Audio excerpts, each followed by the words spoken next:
ایک صاحب کو انگور بہت پسند تھے۔ صبح اپنی فیکٹری جاتے ہوئے انہیں راستے میں اچھے انگور نظر آئے۔ انہوں نے گاڑی روکی اور 2 کلو انگور خرید کر نوکر کے ہاتھ گھر بھجوا دیے اور خود اپنی تجارت پر چلے گئے۔ دوپہر کو کھانے کے لیے واپس گھر آئے۔ دسترخوان پر سب کچھ موجود تھا مگر انگور غائب۔ انہوں نے انگوروں کا پوچھا۔ گھر والوں نے بتایا کہ وہ تو بچوں نے کھا لیے، کچھ ہم نے کھا لیے۔ معمولی واقعہ تھا مگر بعض معمولی جھٹکے انسان کو بہت اونچا کر دیتے ہیں اور اس کے دل کے تالے کھول دیتے ہیں۔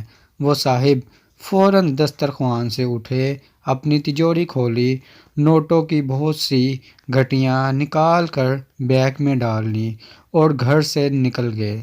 انہوں نے اپنے کچھ ملازم بھی بلوا لیے۔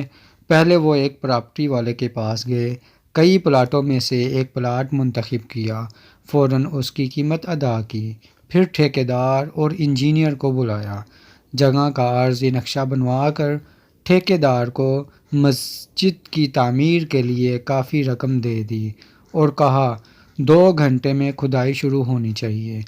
وہ یہ سب کام اس طرح تیزی سے کر رہے تھے جیسے آج مغرب کی اذان تک ان کی زندگی باقی ہو۔ ان کاموں میں ہفتے اور مہینے لگ جاتے ہیں مگر جب دل میں اخلاص کی قوت ہو، ہاتھ بخل اور کنجوسی سے آزاد ہو تو مہینوں کے کام منٹوں میں ہو جاتے ہیں۔ یہی صورتحال تاجر صاحب کے ساتھ بھی ہوئی۔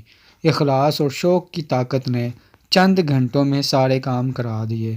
بہترین موقع کا پلاٹ بھی مل گیا، اچھا انجینئر اور اچھا ٹھیکیدار بھی ہاتھ آ گیا اور مغرب کی اذان سے پہلے پہلے کھدائی اور تعمیر کا کام بھی شروع ہو گیا۔ شام کو وہ صاحب واپس گھر آئے تو گھر والوں نے پوچھا کہ آج آپ نے کھانا چھوڑ کر کہاں چلے گئے تھے؟ کہنے لگے اپنے اصلی گھر اور اصلی رہائش گاہ کا انتظام کرنے اور وہاں کھانے پینے کا نظام بنانے گیا تھا۔ الحمدللہ سارا انتظام ہو گیا، اب سکون سے مر سکتا ہوں۔ آپ لوگوں نے تو میری زندگی میں ہی انگور کے 4 دانے میرے لیے چھوڑنا گوارا نہ کیے اور میں اپنا سب کچھ آپ لوگوں کے لیے چھوڑ کر جا رہا تھا۔ میرے مرنے کے بعد آپ نے مجھے کیا بھیجنا تھا، اس لیے اب میں نے خود ہی اپنے مال کا ایک بڑا حصہ اپنے لیے آگے بھیج دیا ہے۔ اس پر میرا دل بہت سکون محسوس کر رہا ہے۔ اس پوری تحریر نے ہمیں بہت کچھ سوچنے پر مجبور کر دیا ہے۔